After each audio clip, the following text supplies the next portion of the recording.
Hi friends, welcome to AFH kitchen. ఈరోజు మనం తయారు చేసుకోబోయే రెసిపీ చికెన్ టిక్కా అండి. చికెన్ టిక్కా తయారు చేసుకోవడానికి కావాల్సిన పదార్థాలు ఇలా చికెన్వి చిన్న పీసులండి, బోన్లెస్ది, అల్లం వెల్లుల్లి మసాలా, మిరియాల పౌడరు, రుచికి సరిపడా కారం, కొద్దిగా కబాబ్ పౌడరు, ఉప్పు అండి. దీన్ని ఎలా తయారు చేసుకోవాలో చూద్దాం. ముందుగా ఒక ప్లేట్లో చికెన్ తీసుకున్నామండి. ఇందులోకి కొద్దిగా కబాబ్ పౌడర్ వేసేసుకుందాము.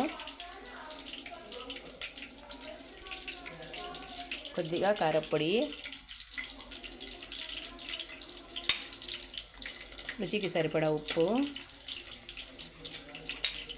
కొద్దిగా మిరియాల పౌడరు,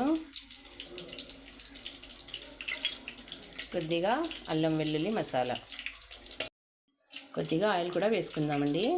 ఆయిల్ వేసి బాగా మిక్స్ చేసుకుందాం.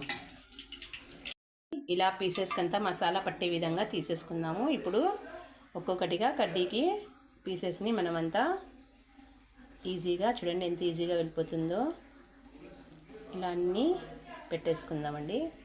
ఈ విధంగా కట్టీకి అన్నీ మనము సెట్ చేసుకున్నాము. ఇప్పుడు స్టవ్ మీద ఒక గ్రిల్ ప్యాన్ పెట్టేసుకుందామండి. ఇలా ఇప్పుడు వీటి మీద వీటన్నింటినీ కాల్చుకుందాం. చూడండి ఎంతో టేస్టీ అయినటువంటి చికెన్ టిక్కా రెడీ అండి.